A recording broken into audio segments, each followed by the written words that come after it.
you couldn't. Yes, boys, this is it. This is a synthetic fiber. We call it rayon. You mean we make cloth out of that? Yes, we do. Take that sport shirt Bob is wearing. It's made of rayon fiber. Could you tell us just how it's made? Yes, we want to tell the class about it. Well, it's quite a story. We make rayon from wood, you know, but, well, have you ever seen a spider spinning a web? Oh, yes, of course. Well, when we make this rayon fiber, we're imitating a spider spinning a web.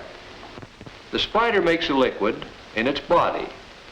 When it spins the thread for its web, it forces this liquid out through tiny holes called spinnerets. This makes a fine thread. Now, you know how silk is made? Yes, we've had that. Well, then you know how the silkworm makes a fiber. Now, we make this rayon fiber in somewhat the same way. Rayon begins as wood. The first step is to break up logs into pulp. This is done here at a pulp mill. In this mill, the wood is chopped up and cooked. It comes out looking like this. Here's a piece of wood pulp. This is still wood, though it looks like blotting paper. Now this goes to the rayon mill, where they put it into tanks. The pulp comes to the mill in large sheets. They put these sheets into a tank.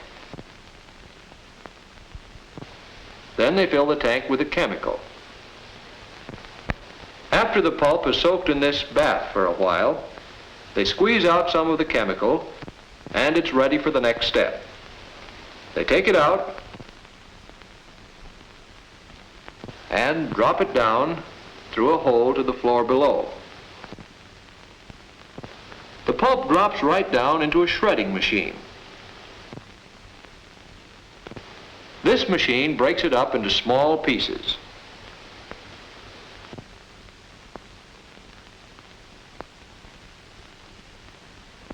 Over here's another shredder just like it. And this man is getting ready to empty it.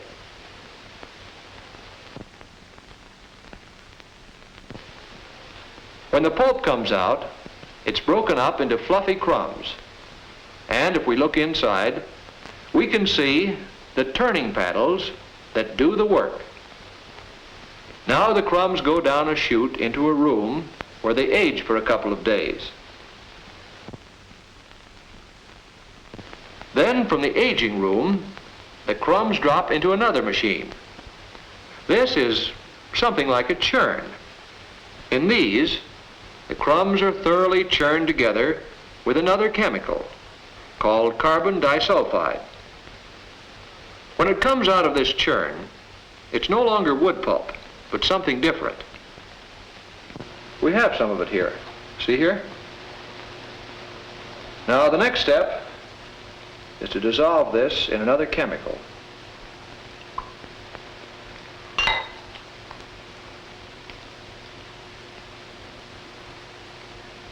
It quickly becomes a thick liquid like this.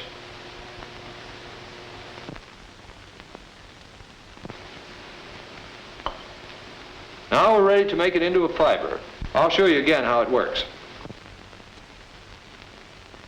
This is an acid bath. We use this tube as a spinneret. We draw in some of the liquid, force it out through the tiny hole in the end of the tube.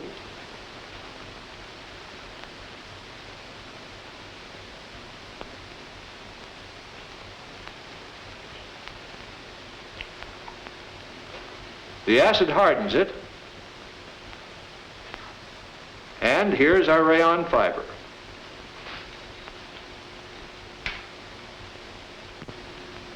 Now in the mill, they do the same thing on this spinning machine. This machine has many spinnerets. He's lifting up one of them now. This is the spinneret. And if we look closely at the end of it, we see it has many tiny holes with liquid oozing out of them.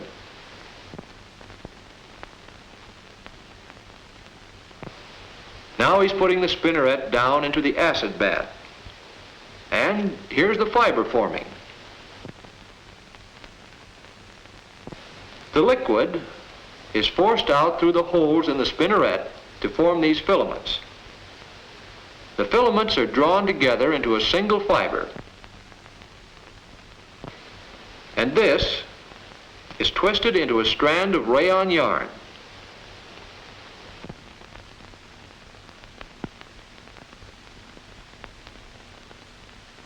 It goes down into this box. These men are taking cakes of yarn out of the machine. They call this doffing.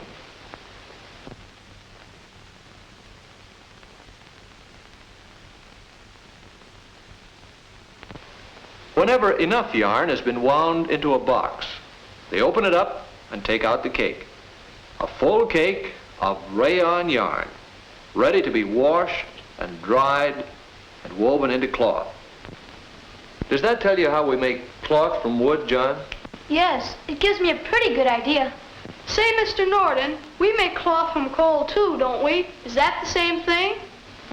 Cloth from coal? Well, not quite.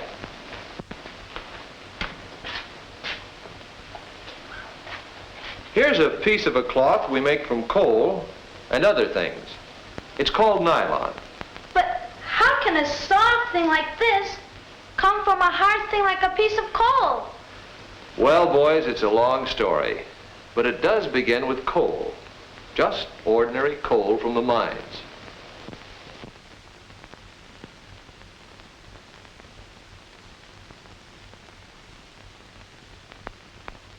This goes to a coke oven. Here it is broken down into a number of things. One of these is coal tar. And from coal tar we get a number of chemicals. From this, after a long series of steps, we get these two substances. This is adipic acid, and this is hexamethylene diamine. Hexa. Hexa. Say, Mr. Norton, how can you remember a name like that? Well, you get used to those names when you use them every day. Now these chemicals make nylon.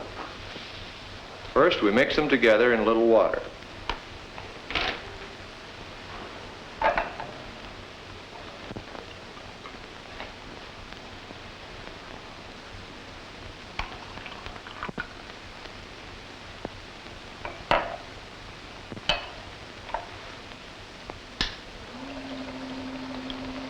This makes a liquid we call nylon salt. Now at the nylon plant, this liquid is made in large tanks. Then it is piped into an evaporating tank.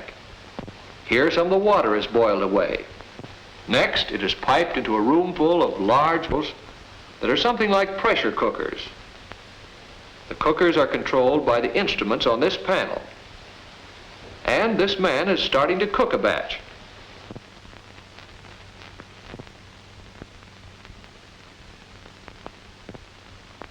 He has it ready in this vessel. Here it cooks under heat and pressure. This causes an important chemical change. The nylon comes out of the bottom of the cooker as a wide white strip. This is solid nylon. It hardens under sprays of water, then goes into a machine that chips it into flakes. It's blended and melted, and then it's pumped to the spinnerets. Just now, this man is putting a nylon spinneret into place. And here, out it comes, the hot, molten nylon, out through the tiny holes to form these fine filaments. These filaments harden in a current of warm air. And down here, they are gathered into a single fiber. This fiber is drawn onto a machine on the floor below. This machine twists it into a single strand of nylon yarn. The strands are wound on large bobbins. And here's a full bobbin of bright, silky nylon yarn. But now, before this can be made into cloth, it has to be stretched. See how we can stretch it? This stretching gives it strength and true elasticity. Now, a lot of this nylon yarn is used for stockings, you know. Stockings are made on the knitting machines in a hosiery mill. This machine knits a number of stockings at a time. The machine has rows of needles. There. He's straightening one of the needles now.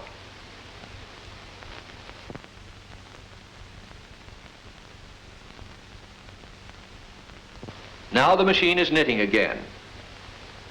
See how the nylon threads move in and out and back and forth among the needles.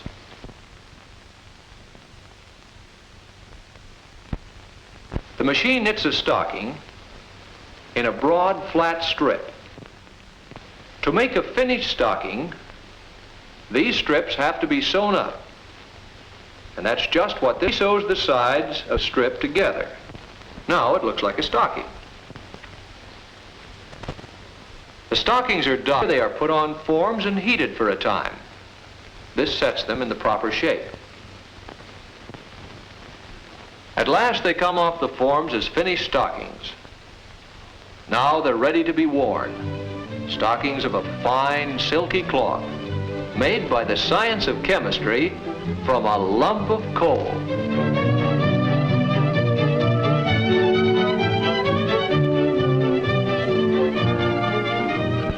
So you see, Johnny, we do make cloth from coal at that. Yes, but I still don't know just why those chemicals work like that. Yes, why does the liquid get hard when it comes out of the spinner red? Boys, there are a lot of things I haven't told you. But let's leave those till we explore our chemistry further. This is a science which gives us so many things we use every day of our lives.